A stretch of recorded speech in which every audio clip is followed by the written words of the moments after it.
People are traveling now more than ever before. With a computer in hand, consumers have control over what we want to see, where we want to go, and how we choose to get there. Thanks to the drop in the cost of air travel, oh wait, you didn't know? Take a look at this chart. Airline travel is close to the cheapest it's ever been. The average ticket price has decreased since 1980. And the massive rise of social media means Wunderlist-worthy travel inspo is right at our fingertips. As we continue to flock the skies and explore the world, we're changing the way we do it. Here are just a few ways travel has changed this decade. 800 people signed up to host when the website airbedandbreakfast.com first launched, and there were 80 guest arrivals. Fast forward 11 years and over 6 million listings later, Airbnb has made it possible for the everyday traveler to spend a night in a treehouse, tiny house, or luxury mansion, all with a personal touch. The company has expanded rapidly, with its listings growing 100% every year, and a foray into local-led tours and experiences as well as lodging. Look, Airbnb is great for travelers like myself who prefer unique and convenient stays for affordable prices, but the independent nature of Airbnb means it's not without risks. Airbnb has had trouble with fake hosts, fake listings, and in certain cities like Barcelona, the abundance of short-term vacation rentals is driving up rents and cutting into the affordable housing stock. Since Instagram's launch in 2010, the rise of travel bloggers and photographers with mass followings on the platform has transformed the way the average person experiences travel. If you follow a travel influencer who constantly posts pictures of their perfect vacations, chances are you're scrolling through their page looking for inspiration and thinking, how can I be there right now? Influencers can fund their lavish-looking lifestyles by working with brands and hotels around the world, exchanging exposure for a place to stay, although the industry has its drawbacks. It's great that off-the-beaten destinations are getting some attention from social media, but when crowds flock to one destination, it can get ruined. There's even a growing movement against geotagging on the platform to avoid spoiling low-traffic locations. Other downsides of travel influencers can include misleading representations of places, like these famous gates in Bali, which tourists flock to for a perfect Instagram picture. Seems like they could be the entrance to a grand temple, but did you know these famous gates are actually just the entrance to a golf resort? Yeah. And please don't put yourself in any dangerous situations to visit a place just for a selfie. The FOMO we gain from scrolling through Instagram feeds isn't always worth it. Travel influencers can be a great source of inspiration, but for the average traveler, they can't replace research and education.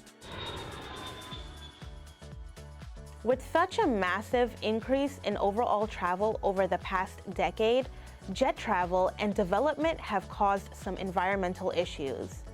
It's important then that some people are putting more of an emphasis on visiting countries responsibly. Sustainable tourism basically means a traveler respects the environment, cultural heritage, and people of the destination they are visiting. Ecotourism is one element of sustainable travel that brings in a lot of revenue. A lot of Kenya's tourism revenue comes from the wildlife tourism. In return, this money can be used to care for the natural environment and surroundings, and for efforts such as saving endangered species like black rhinos. But wildlife tourism can also be bad for endangered animals like cheetahs. Research shows that cheetahs find it harder to produce cubs in areas that receive a lot of tourists, even if they're in protected areas. And while some reserves like Masai Mara make a popular tourist destination, travel accommodations are being prioritized over natural habitats, which ensures a good experience for humans, but takes away a home for animals. On the other hand, now with more awareness on environmental issues like climate change, some travelers and companies are pushing for more sustainable methods of transportation and opting for slower travel to reduce carbon dioxide emissions. Air travel is accountable for about 2.5% of global carbon dioxide emissions, and using the railroad is one way to travel long distances without releasing as many emissions. Slower travel like this allows people to spend more time in places and really be able to enjoy their experiences. You may have noticed more people are traveling during the winter months. This means two things.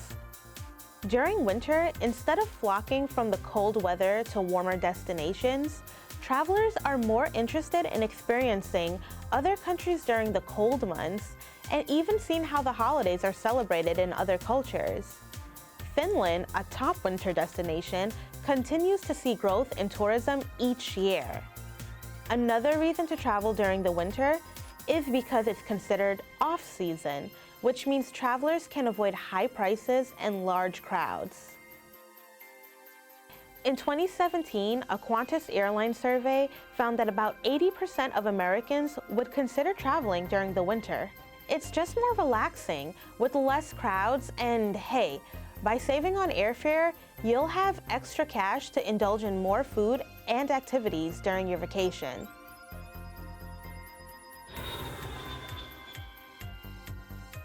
You ever wish you had the freedom to travel all the time and still make money? This is a reality for millions of digital nomads who work remotely and make their own schedule in order to live and travel more freely. MBO Partners found in 2018 that 4.8 million US citizens identify themselves as digital nomads. Digital nomads aren't always full-time travelers. Some simply prefer to live in a lower-cost area than the place where they work. But companies like Remote Year, which coordinates midterm stays in a variety of cities around the world for remote professionals, are making the dream of traveling and living around the world a reality. So, with all the ways the travel industry has changed and expanded, what's on your travel bucket list for the next decade? Let us know in the comments below.